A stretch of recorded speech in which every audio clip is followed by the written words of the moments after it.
Hi guys, I just have a couple minutes here. I just got home from work, and because it's getting cold outside, I'm wearing scarves and everything, and that I just thought I would just show what most of you already know. It's the pain in the butt of what happens with the nape of your neck. And I haven't even had a look at this. Let me get my mirror. And it just brought to mind a couple of things. I thought for one I'd show it. I can't get my mirror open, because I also want to see how bad it is. I mean, that could be worse. Doesn't look too great from there. I get around to the side.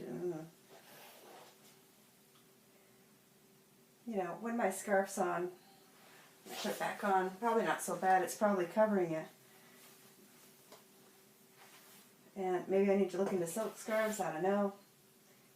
Yeah, like no one's going to really notice anything there when I've got my scarf on. Okay, so I'm just discovering this as I'm showing you, so that makes me feel a little bit better as I'm walking around in public like this. But, you know, this wig is not quite 3 weeks. Well, I guess it'll be 3 weeks tomorrow that I've been wearing it just on work days to work. Try to give it a break on the weekends so that it'll last longer. It's still pretty good here. It catches a little bit, but I think I put just a tiny bit of hairspray in it, so it's got some product in it a little bit. It's due to be washed. I'm going to put some conditioner in it.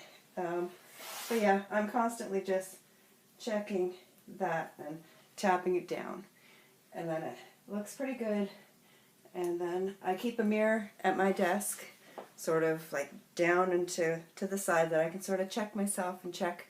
And when I see that sticking out, I tap it down again. So anyway, what to do in winter when you're wearing scarves and you're going to be messing up the nape of your wig. And I'm thinking maybe it's like running shoes versus high heels when you're going to work. Maybe it's a good idea to, you know, when this one wears down a little bit to the point that it's not going to be okay, maybe I wear this one outside to work, out in public, get to the office, and I keep a fresh one there that I go into the washroom, flip it on, and have that during the day when it's not rubbing against a collar. It's just, what a pain though, right? Because sometimes you want to wear a turtleneck, and what can you do? If anyone has any suggestions or clues as to what they've done to help out with this stuff, I would love to know. I try, you know, I'm not as good at it as I would like to be. Keeping up with doing the spray and conditioner.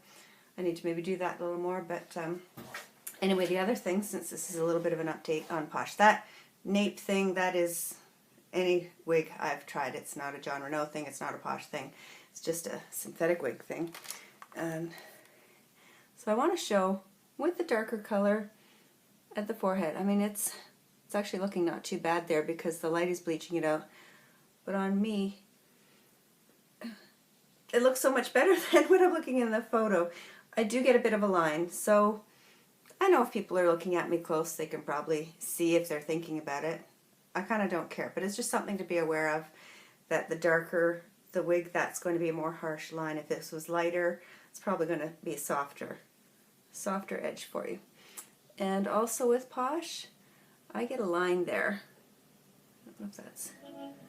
I do get a bit of a dent in my head from the edge of the plastic where that last weft is, and I don't know if this means anything because these past couple of weeks has been my first time wearing a monotop with this kind of an edge.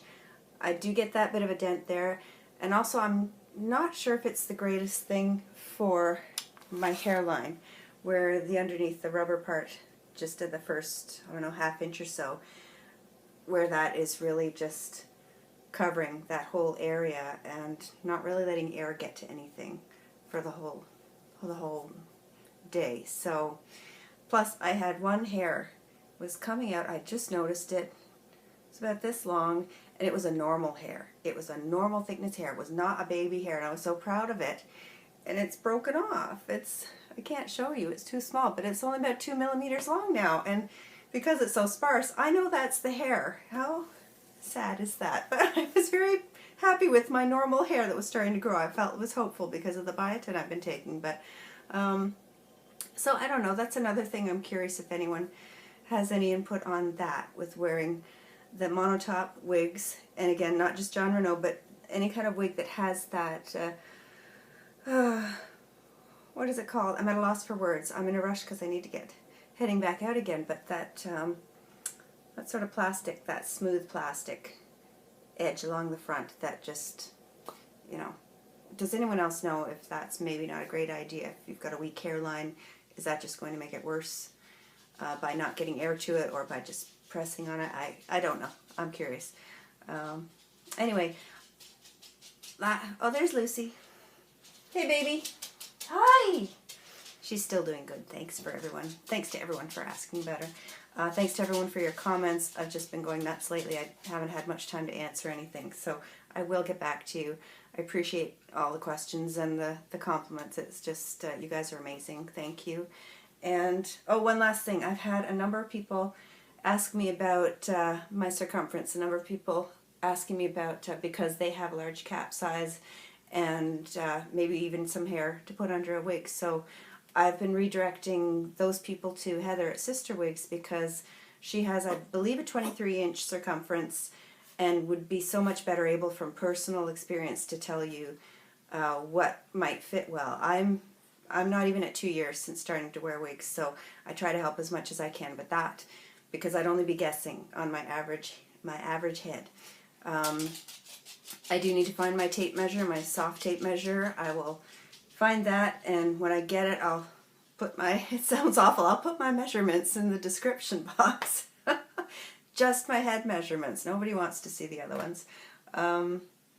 Yeah, and that's it. I gotta go out. I'm gonna meet some friends. Thanks, everyone. I will see you again soon, and have a good night. Oh, and happy Thanksgiving to everyone in the States. I hope you have great Thanksgiving, great shopping on Black Friday, or just stay the heck away from the stores Friday like I would, and enjoy your time off, and have a great one. Bye.